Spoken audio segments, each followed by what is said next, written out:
This Saturday, a new exhibit opens at Springfield Museums called Voices of Resilience, the intersection of women on the move. The exhibit features local women who played an important part in history and changed the course of history, fighting for the right to vote and for civil rights. Carolee McGrath sat down with Janine Fondon, the founder of Voices of Resilience and chair of the Undergraduate Communications Department at Bay Path University, and project scholars Dr. Demetria Shabazz and Dr. Lucie Lewis to learn more about the exhibit and their stories.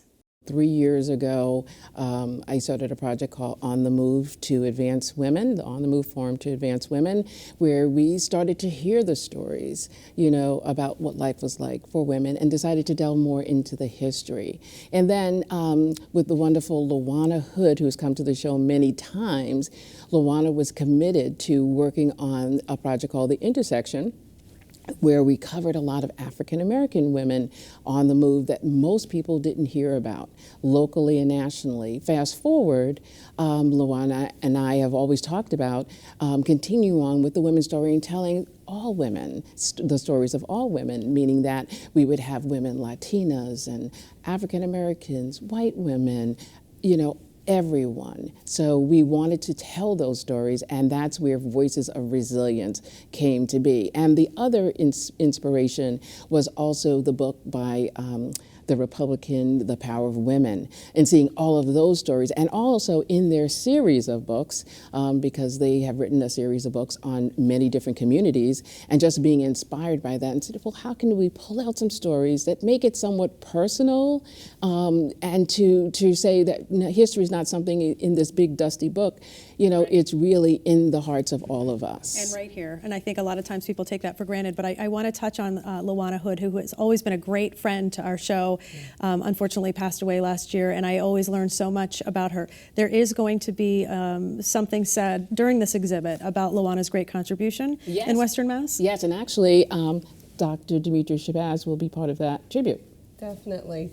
Luana made great friends in sharing and celebrating the history of African Americans and Africa in general. And part of that friendship circle included myself and my husband, Dr. Amilcar Shabazz. And so he will be there, and of course I will be there to really celebrate her life and her contribution to local history and celebrating that history in her life. So that will take place at the opening. I think what's interesting as well about what you were saying is that there's some personal stories. So I would like to go to you, Lucie. Tell us about not only your role, but you're also in this exhibit as well. Basically, my role is that of more of a researcher in the project and trying to help dig out the deep stories and make sure that there's accuracy in support of the project scholar and Janine to try to find the information to make sure we're going forward. And one of the stories that I'm honored to be able to tell is the story of the Black Loyalists, because I am a descendant. My fourth great-grandfather was a Black Loyalist, and through him, they left this country and went to Nova Scotia, and many of them came back through Cambridge into Massachusetts to build lives. And I am a descendant of some of those Cambridge people that came here. My great-grandmother, with her husband, Reverend Moore, came to Springfield to build Bethel AME Church. And so my mom came with them, and I was raised with them to understand that story and to learn about that heritage. And I think it's important that we understand the Black Loyalists that the country has forgotten. Okay. And I'm glad that's part of the story. I know that your grandmother is also in this exhibit as well. She came to this country from Jamaica, West Indies, via Ellis Island in New York. And we wanted to capture these stories of not only people who came to this country from different places, but they have come to Springfield from different places. And Dee, you're from Texas, so, the three of us represent three very different ways that people have ended up in Springfield. Great. And Demetria, tell us a little bit about Elizabeth Mumbet Freeman. Oh, wow. That's a great and wonderful story, because you're talking about someone that had the audacity to sue for her freedom. She was enslaved, and we're talking about during the time of Emily Dickinson and her father. And so a part of that courageous story and suing for her freedom and winning was that the attorney was Emily Dickinson's father, and he defended her. And so you have this history that's not necessarily something that we talk about a lot, but it's definitely a part of who we are as African Americans here in the area, but also white people who were abolitionists and white people who were allies in, again, that struggle for freedom within the Northeast, and particularly in the Pioneer Valley. Then there are others as we move further, beyond slavery, because what's also important about this exhibit is that we try to go wide and deep in terms of sharing the stories of women of color, and as I said, people who were allies, particularly within the struggle for freedom. You have Annie McTeer. When we talk about the 19th Amendment, and we just celebrated the anniversary of the 19th Amendment and the women's right to vote, the suffragist movement had a bit of a split, and it had to do with the white suffragists taking the position that white women should be first in line in terms of voting, as opposed to African Americans in general.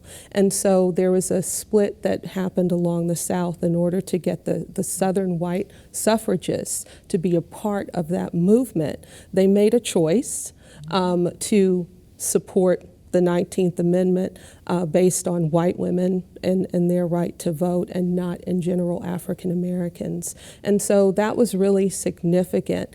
Yet and still, because we were up here within the Northeast, you had folks like Annie McTeer. Annie McTeer was the first woman in 1920 to vote, and she was African American. Annie McTeer not only was the first woman to vote within Springfield, she went around to the different wards, knocking on doors, had a rallying cry of women, come out and vote, come and register to vote. I think that's also an amazing story. So you go from Mom Bet to someone like Annie McTeer, and then we move to these two wonderful folks who contributed. And as we take the timeline even further, we cut to contemporary women. So the exhibit is kind of built on, we are standing on the shoulders of these great women. And it just like one named Arianna Curtis, who is the Latinx curator for the National African American Museum in Washington, D.C. We celebrate her and her voice. She's from East Longmeadow. There are a lot of, local sheroes who have moved from this community to do great things. And Gwen Eiffel, with the new poster stamp, there are a lot of these faces. We have two women who are now performing on Broadway. So we have this wonderful kind of cut from standing on the shoulders and honoring those wonderful people, and the storytellers like Luana, to people like us who are well-meaning professors. Go Bay Bath. Go. Right. I think it's important to note that as you look at this timeline and you look at the women and the diversity of women that are honored, we tend to look at those kind of exhibits as look at them. And what we're hoping this exhibit will do is say, look at us, because we are all part of that story. We are all part of that journey, and we're part of that history.